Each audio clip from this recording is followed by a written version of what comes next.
Assalamualaikum warahmatullahi wabarakatuh. Bertemu kembali dengan saya, Ibu Siti Tienti Wahyuni Nasution, Magister Pemikiran Islam dalam bidang studi Sosiologi di SMA Islam An-Nizam, Medan. Apa kabar anak-anak?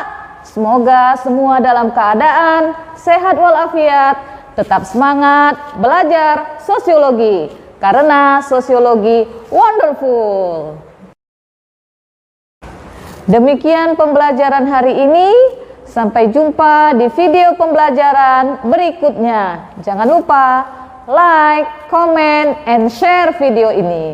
SMA Islam An-Nizam, unggul, cerdas, Islami. Assalamualaikum warahmatullahi wabarakatuh. Pemecahan konflik sosial dengan pengendalian sosial. Pengertian pengendalian sosial. Apa yang dimaksud dengan pengendalian sosial? Pengendalian sosial adalah pengawasan dari suatu kelompok terhadap kelompok lain untuk mengarahkan peran-peran individu atau kelompok sebagai bagian dari masyarakat agar tercipta situasi kemasyarakatan sesuai dengan yang diharapkan. Nah, anak-anak, adapun pengertian pengendalian sosial menurut para ahli diantaranya Peter L. Berger.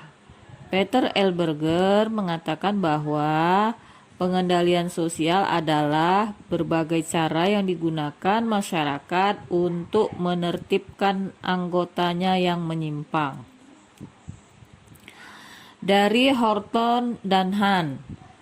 Horton dan Hahn mengatakan bahwa pengendalian sosial adalah segenap cara dan proses yang ditempuh oleh sekelompok orang tua atau masyarakat sehingga para anggotanya dapat bertindak sesuai harapan kelompok atau masyarakat.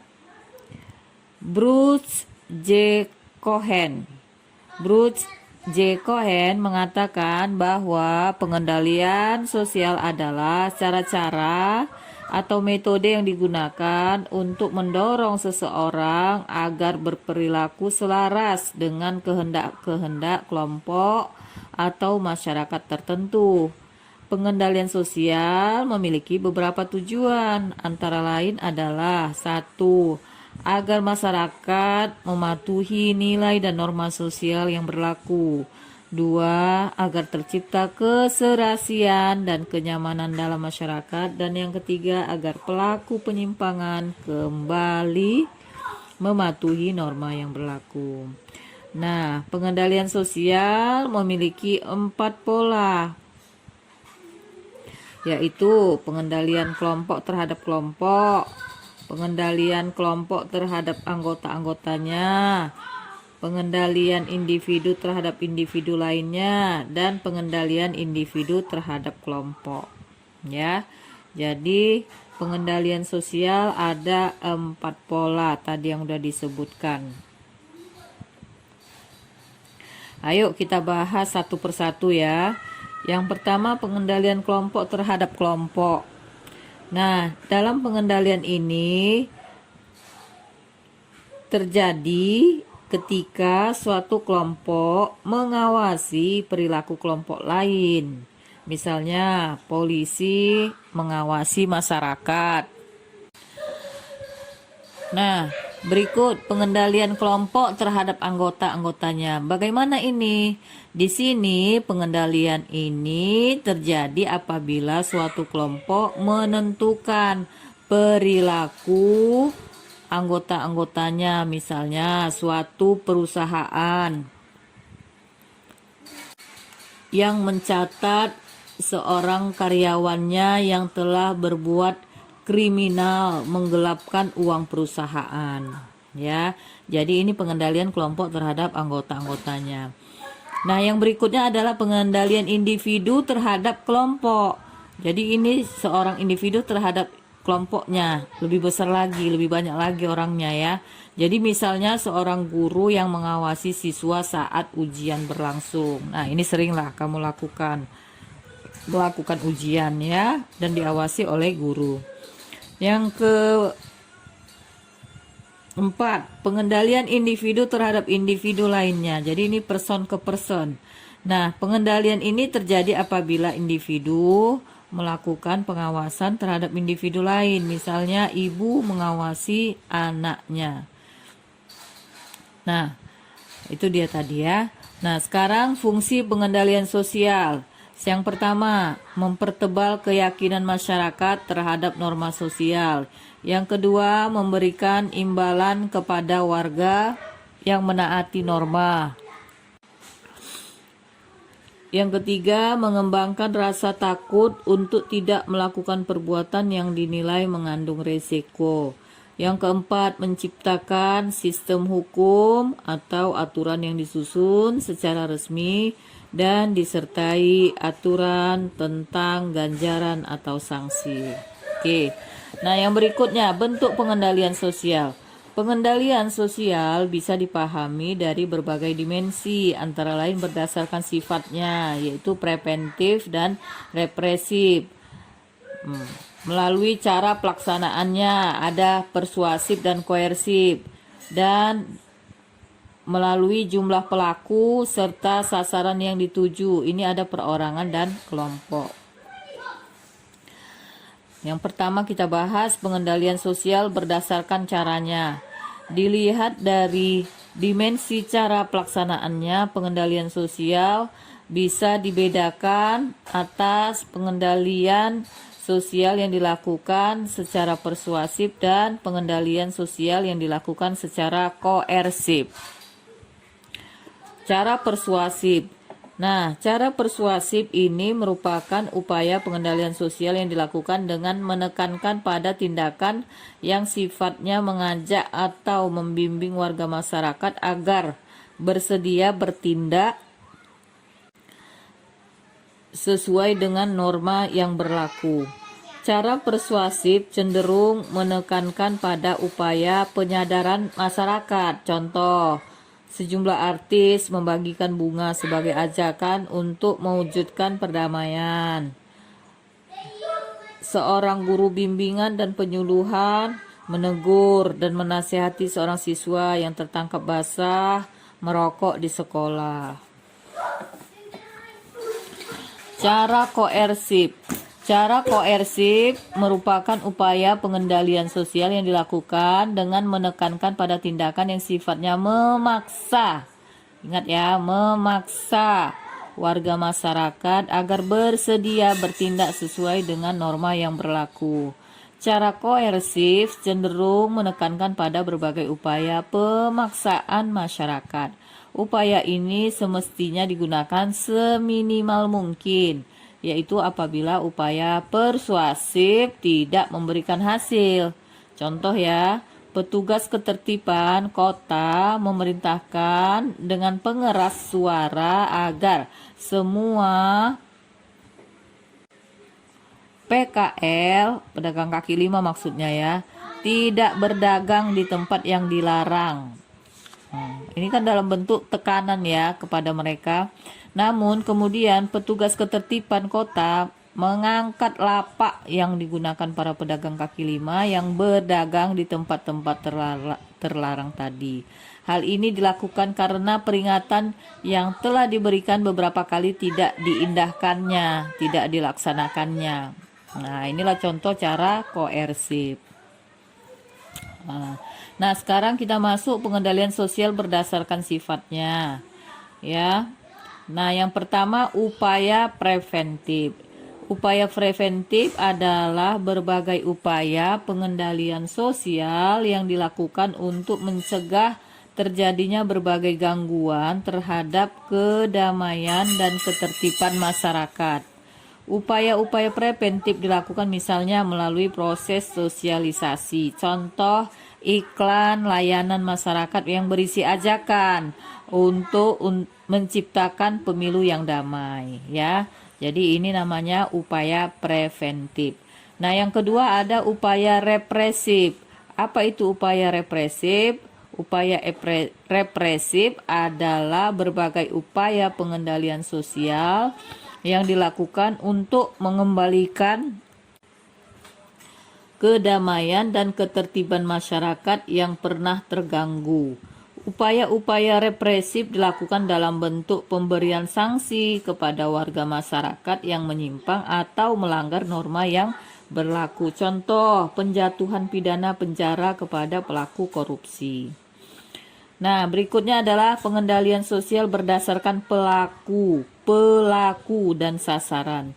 Nah, bila kita lihat berdasarkan jumlah pelaku dan sasaran yang dituju, upaya pengendalian sosial ini terdiri dari yang pertama, pengendalian sosial yang dilakukan oleh individu terhadap individu lain. Contoh, seorang guru memperingatkan seorang siswa yang kedapatan membolos. Yang kedua, pengendalian sosial yang dilakukan oleh individu terhadap kelompok. Contoh, seorang polisi memperingatkan sekelompok remaja yang tidak menggunakan helm ketika mengendarai sepeda motor di jalan raya. Yang ketiga, pengendalian sosial yang dilakukan oleh kelompok terhadap individu. Contoh, beberapa orang polisi yang memperingatkan seorang sopir agar tidak menjalankan kendaraannya melebihi batas kecepatan yang diperkenankan. Yang keempat, pengendalian sosial yang dilakukan oleh kelompok terhadap kelompok lain. Contoh, penyuluhan yang dilakukan oleh sejumlah relawan kepada para siswa agar menghindarkan diri dari pengedaran dan pemakaian narkoba. Nah, anak-anak yang ibu sayangi, namun ya, secara umum pengendalian sosial dapat dilakukan secara formal dan informal.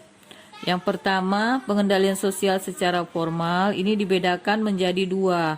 Yang pertama, pengendalian sosial melalui hukuman fisik dilakukan oleh lembaga-lembaga resmi atau yang diakui keberadaannya. Contoh, penembakan pelaku teroris yang menyerang aparat kepolisian.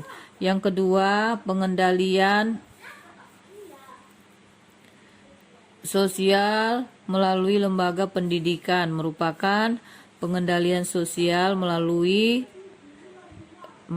pengendalian sosial secara terencana dan berkesinambungan agar terjadi perubahan-perubahan positif dalam perilaku seseorang. Dengan hal itu diharapkan perilaku tersebut tidak menyimpang dari norma-norma dan nilai-nilai sosial yang berlaku di masyarakat. Nah, yang ketiga, pengendalian sosial melalui ajaran agama, di mana setiap pemeluk agama akan berusaha sedapat mungkin menjalankan ajaran agamanya tersebut dalam tingkah lakunya sehari-hari. Ajaran agama mempunyai sanksi mutlak. Hal ini membuat ajaran agama sebagai media pengendalian sosial yang cukup besar pengaruhnya dalam menjaga stabilitas masyarakat. Jadi tadi ada 3 ya cara yang dilakukan dalam pengendalian sosial secara formal ya. Itu tadi.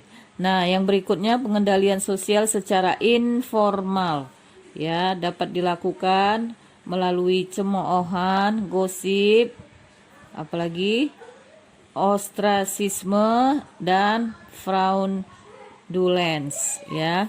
Nah, cemoohan apa ini? Nah, mungkin ini sering kamu dengar ya. Jadi cemoohan adalah tindakan membicarakan seseorang dengan menggunakan kata-kata kiasan, perumpamaan, atau kata-kata yang berlebihan serta bermakna negatif. Yang kedua, desas-desus atau gosip adalah berita yang menyebar secara cepat dan tidak berdasarkan fakta atau bukti-bukti kuat.